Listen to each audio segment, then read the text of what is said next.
네, 반갑습니다. 오늘 말씀은 요한복음 10장 1절에서 6절까지의 말씀을 가지고 같이 나누도록 할 텐데, 지난 주랑 지난 주는 우리 수련회를 좀 준비하면서 줌으로 이제 예배를 드렸었죠. 이제 줌으로 했었는데, 혹시나 이제 줌이 더 좋고 편하다라고 생각되는 친구들은 선생님들께 좀 얘기를 해주셨으면 좋겠습니다.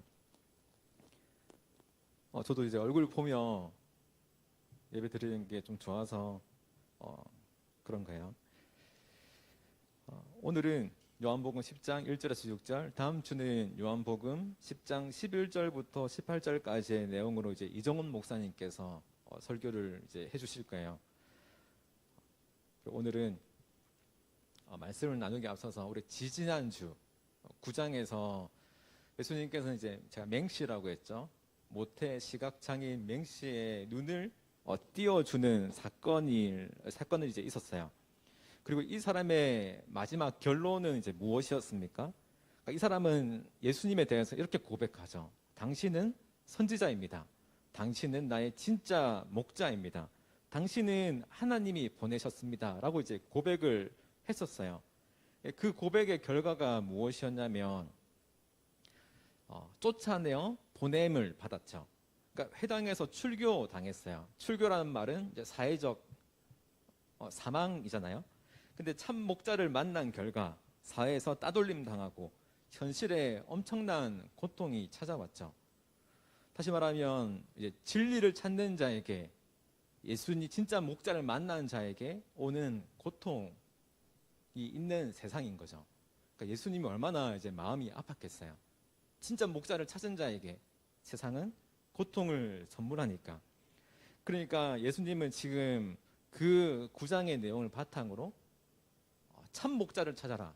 내가 참 목자다. 너희는 내게 와라. 라고 이제 이야기하면서 참 목자가 뭔지 이제 이야기해 주시기 전에 가짜 목자는 뭔가, 가짜는 뭔가 이제 이야기를 이제 해 주시는 거예요. 10장 이제 1절 2절인데, 내가 진실로 진실로 너희에게 이르노니 양의 우리의 문으로 들어가지 아니하고 다른 데로 넘어가는 자는 절도며 강도요, 문으로 들어가는 이가 양의 목자라. 여러분, 근데 이스라엘 당시의 시대는 양이 어땠냐면 집에 한 울타리 안에 양의 목장이 거처가 있었어요. 양의 우리죠. 그러니까 집과 함께 있는 우리. 어찌 보면 양은 가족으로 여겨진 거예요. 그리고 가족 집과 붙어 있기 때문에 양의 우리에 들어가기 위해서는 적어도 이제 가족 같은 공동체 원이어야 되죠. 그러니까 양과 함께하는 그 가족. 근데 지금 양의 우리에 들어가는 방법은 집을 통과해서 이제 우리로 들어가야 되는데, 이제 제대로 집을 통과하지 않고 가족 외에 다른 사람들은 뭐라고 하면 담을 넘는다라고 이야기를 해요. 담을 넘는 자는 절도요, 강도다라고 이야기하는데, 여러분, 담을 넘는 이유는 담을 넘는 게 재밌어서 넘는 게 아니죠. 그냥 이제 담을 넘어야만 들어갈 수 있기 때문에 문으로 들어갈 자격이 없는 자들이 이제 담을 넘잖아요. 그러니까 2절에 따르면 문으로 들어가는 이가 양의 목자다. 그러니까 그 문은 양을 먹이고 돌보는 이제 목자들이, 그냥 문지기들이 이제 이 문을 관리하는데, 이 문을 넘어서 가는 자들, 그러니까 생명을 주는 자와 생명을 얻는 자가 왔다 갔다 하는 문인데, 이 문으로 왔다 갔다 하지 않는 자는 생명을 얻거나 주는 것이 아니라 생명을 빼앗거나 이제 빼앗긴 자들이 담으로 왔다 갔다 하는 거죠. 그러니까 예수님은 담으로 왔다 갔다 하는 자들, 즉 생명을 주러 온 것이 아니라 생명을 빼앗으러 온 자들이 어떤 자들이냐라고 이제 이야기를 하는 거예요. 그러면서 그 자들이 곧 너희다, 유대인들이다 라고 이제 이야기를 하는 거죠. 지금 내가 진짜 참 목자로 이곳에 왔는데, 참 생명을 주기 위해서 이곳에 왔는데, 너희는 진짜 목자를 이제 알아보기는커녕, 예수님께서는 다른 본문에서는 어떻게 이야기하시냐면, 너희가 저 문을 막아서서 들어가지도 않고 이제 양들도 못 들어오게 막는구나라고 이야기하세요. 그러니까 이제 유대인들에게 이렇게 이야기하는 거죠. 너희가 문을 여다시 목자를 보고 그 목자를 자세히 알고 목자를 보고 문을 열어주는 존재로 부름받은 문지기인데 문지기 역할을 제대로 안 하고 문을 잠궈두고 양을 니네 마음대로 유린하는구나 라고 이야기한 거죠. 어쨌거나 이제 목자와 양 사이에는 이런 친밀한 교제가 있어요. 그러니까 목자가 양을 부를 때 그러니까 맨날 보고 맨날 알아서 양들을 이제 부를 때 그냥 대충 뭐 야야야 일로 와봐 이렇게 하는 것이 아니라 뭐 대충 부르는 것이 아니라 이제 양의 그 모든 걸 아는 거죠. 어떻게 자라났고 어떻게 살았고 그 양의 특징들을 아니까 실제로 이제 팔레스타인 지역에는 그렇다라고 해요. 양들의 이름을 다 알 정도로 인격적인 교제가 있는 거죠. 근데 여기서 자기 양이라고 할 때 자기 양은 뭐냐면 그가 자기의 양의 이름을 각각 불러 인도하여 내느니라라고 하는 자기 양은 자기 소유의 양이 아니라 자기와 한 가족인 이제 양을 이야기하는 거예요. 자기 가족 같은 양.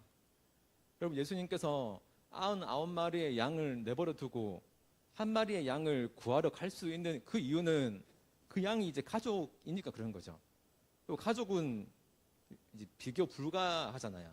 그 가족을 구하기 위해서는 99마리도 내버려 두고 이제 한 마리를 찾으러 갈 수 있는 거죠.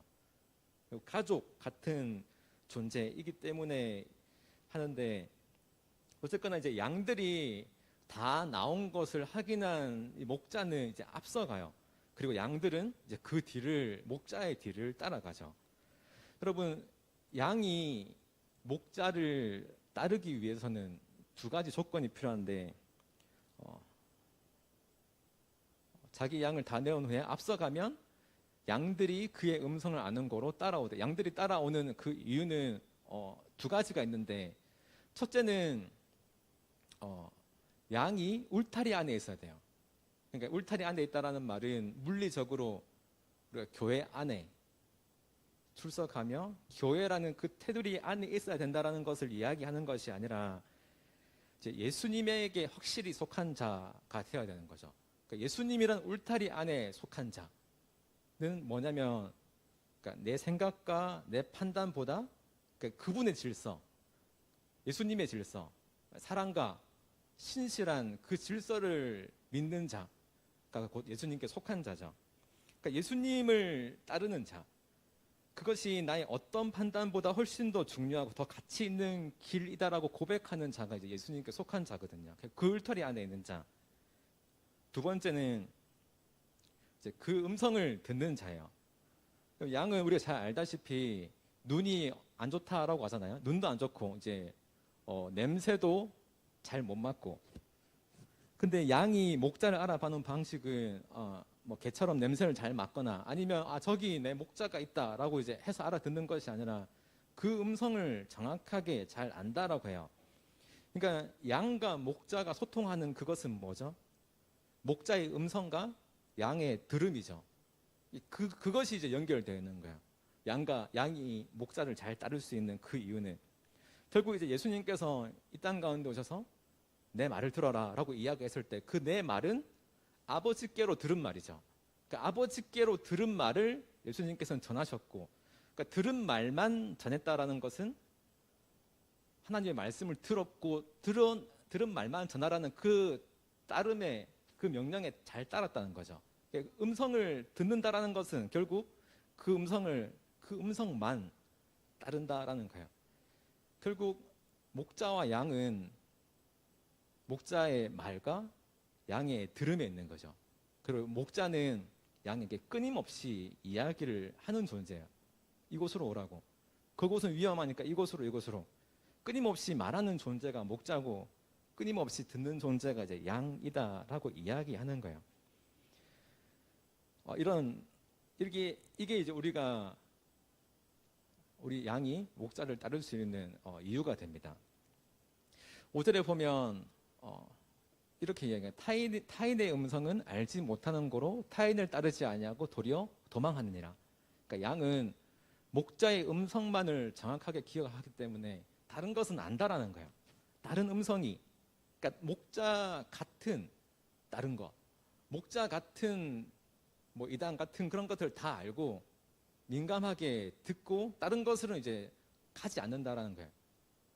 여러분 지지난 주에 요한복음 9장에서 그 모태시각 장애인이 그 옆에서 뭐라고 하든지 말든지 그는 예수님이 곧 나의 목자시다라고 했잖아요. 그 사회적으로 매장 당하든지 사회적으로 이제 뭐 괴롭힘을 당하든지 그런 건 아무 상관없이 나는 나의 목자의 음성을 안다라는 거예요. 뭐라고 하든지 그 음성만 쫓아갔다라는 거예요. 여러분, 음성을 듣는 것, 이게 흔적이죠. 그 음성을 듣는 것, 목자의 음성을 듣는 것이 곧 양의 흔적이에요. 우리의 흔적. 양에게는 목자의 흔적이 있죠. 그러니까 우리 일상에서도 목자의 흔적은 언제든지 볼 수 있는데 예수님께서는 항상 말씀하셨어요. 우리가 진짜 양인지 가짜 양인지 구별할 수 있는 그 이유는 무엇이냐면 열매가 있다라는 거예요. 열매. 목자를 따른 양의 열매. 양의 열매로 알리라. 그의 열매로 예수님께서는 그를 알리라라고 이야기하셨는데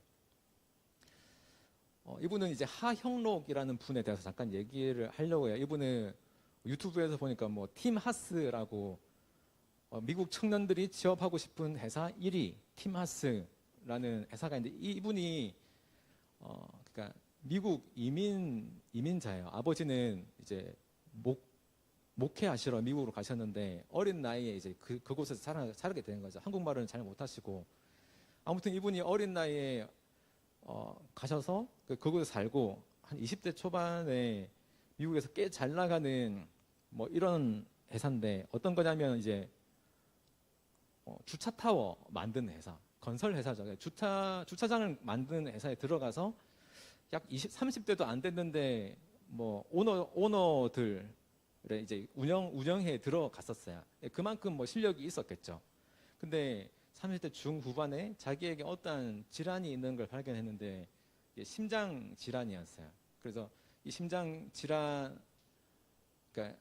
질환을 뭐 기계를 가지고 붙여놓고 이제 뭐 버티고 있었는데, 근데 이게 계속 하다가 이제 한계까지 온 거예요. 이제 심장이 이제 자꾸 이제 면역성이 자꾸 생기니까 기계의 반응에 이제 점점 이제 반응을 잘 못하니까 이제 거의 새 심장을 받지 못하면 죽을 상황에 이제 놓였는데, 근데 이제 병원에 들어서 이제 한 달 정도 있으면 죽을 날만 사망일만 기다리며 살고 있었는데 어느 이제 의사가 기쁜 소식이다. 진짜 당신은 그 행운하다.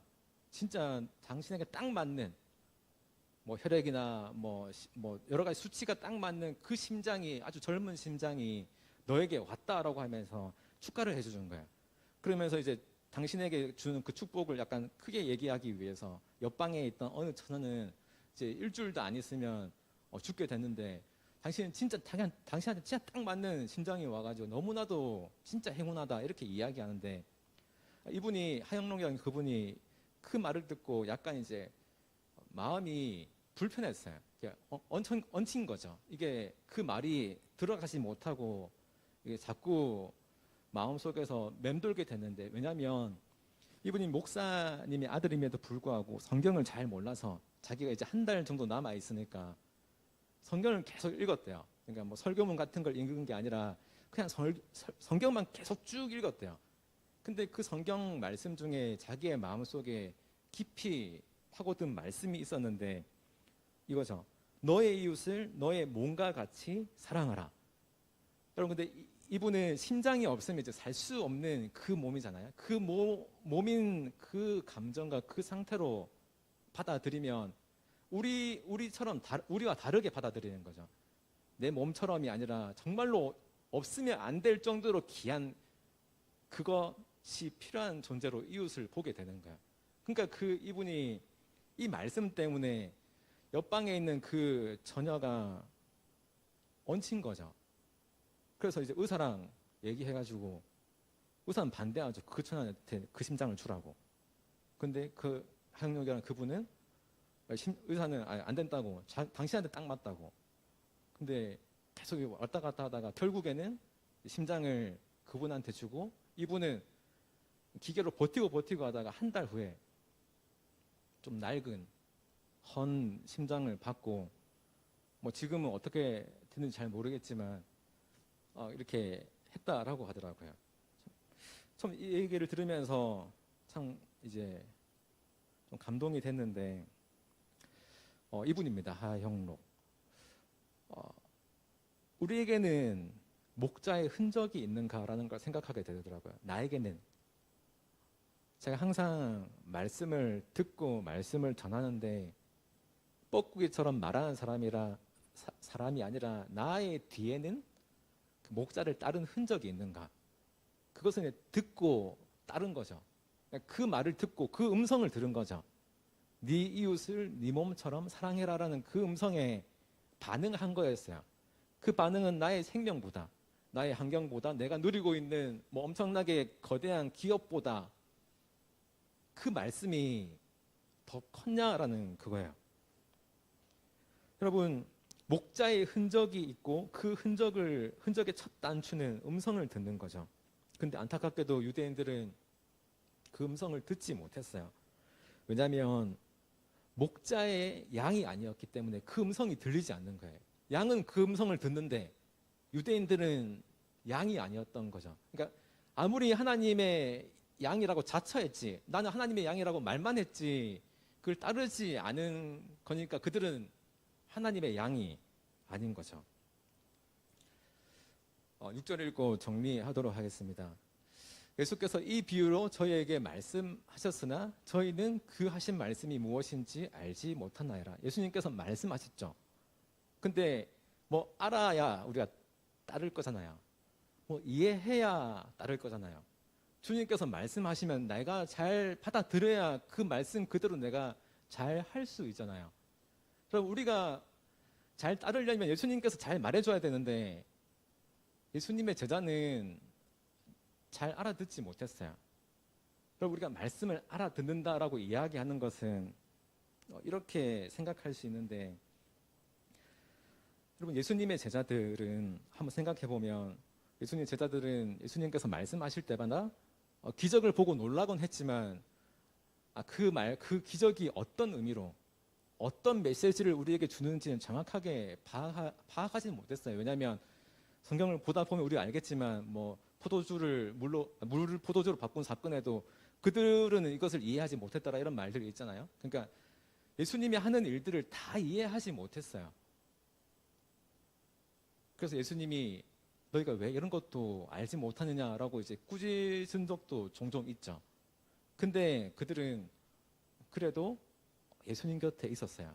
반면에 요한복음 6장에 보면 예수님을 따르는 이제 제자는 아니고 무리라고 하는 존재들이 엄청 많아요. 실제로도 많이 있었어요.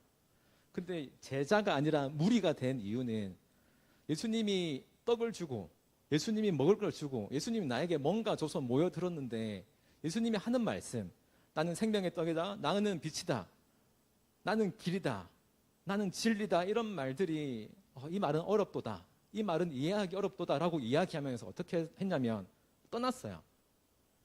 그럼 제자들도 어려워했어요. 무리도 어려워했어요. 하지만 제자들은 이제 곁에 있었죠. 무리는 이제 갔지만. 그러니까 제가 뭔 말을 하는지 알 텐데, 양이 목자의 음성을 듣는다라고 하는 것은 그 듣는 것은 내가 이해가 돼서 내가 알아들어서 가 아니라 그 이해를 뛰어넘는 거라는 거예요. 여러분, 충분히 이해하고 충분히 우리가 다 해석할 수 있으면 좋겠지만 우리에게는 여전히 이해되지 않고 여전히 해석되지 않는 나의 문제, 사회의 문제, 세상의 문제, 관계의 문제들이 엄청나게 많이 있어요. 내가 이해돼야 해결할 수 있을 것 같은 일들이 엄청 많이 있죠. 내 마음이 위로받아야 할 수 있을 것 같은 일들도 많이 있어요. 하지만 내가 이해하느냐 여부보다 이제 주님의 음성이 옳다라는 그것을 믿는 게 이제 들음이죠. 그리고 그것을 따라가는 게 진짜 따름이다라고 이야기하는 거예요. 그때 따를 수 있는 거예요. 그래서 여전히 목자 곁을 떠나지 않고 따르잖아요. 제자들은 목자 곁을 떠나지 않고 그렇게 갔었어요. 내가 이해하느냐 보다도 그의 음성이 더 크고 그가 오르시다는 그 사실을 믿기 때문에 목자 곁을 떠나지 않고 목자를 따르는 자, 그가 바로 그 음성을 알아듣는 진짜 목자의 양이죠. 여러분, 우리는 들음과 들어서 이해했기 때문에 따르는 것이 아니라 그분이 나를 사랑한다라는 그 이유 때문에 따를 수 있다라는 거예요. 그분이 나를 사랑하는 그 이유. 그분이 우리를 얼마나 사랑하느냐면 먹을 거 입을 거 걱정하지 말라고, 모든 것을 다 해줄 수 있을 만큼, 내가 너를 위해 내 생명까지 다 바쳐줄 만큼 너를 사랑하는 그 존재다라는 그 사실이 우리에게 있으면 우리는 이제 따를 수 있다는 거예요. 이해되지 않아도, 내 이해보다도 그가 나를 사랑하는 목자이기 때문에 그 사실이 훨씬 더 중요하다라는 겁니다. 말씀을 마칠게요. 여러분, 우리는 목자가 다 있어요. 그 목자는 예수님이 아닐 수도 있어요. 내 삶을 움직이는 가장 큰 동력, 내 앞에 있는 그것, 내가 붙잡으려고 하는 그것, 내가 성취하려고 하는 그것이 나의 목자일 경우가 얼마나 많습니까? 내 몸과 내 마음의 에너지를 쓰는 그곳. 근데 내가 어디에 그 에너지를 쓰고 있느냐, 무엇을 바라보고 있느냐를 본다면 그게 바로 우리의 목자라는 거예요. 지금 내가 어떤 목자를 따르고 있는지 이제 알 수 있는 거죠. 그리고 동시에 우리의 삶의 자리, 내가 남기고 간 그 뒤의 자리가 내가 붙잡아 왔던 그 목자의 흔적이 있는 자리라는 거예요. 여러분, 예수님께서는 그 자리 그곳에 오직 하나님의 말씀만 남기셨죠. 그분이 있던 곳은 전부 다 이제 하나님의 자리가 되셨어요. 그 말은 곧 모든 곳이 이제 예배의 자리가 됐다는 말인데, 여러분, 우리가 내 삶의 진짜 목자를 만나게 된다면 우리 앞에는 오직 그분만, 주님만 계시는 거고, 우리 뒤에는 오직 주님의 흔적만 남게 되는 거겠죠.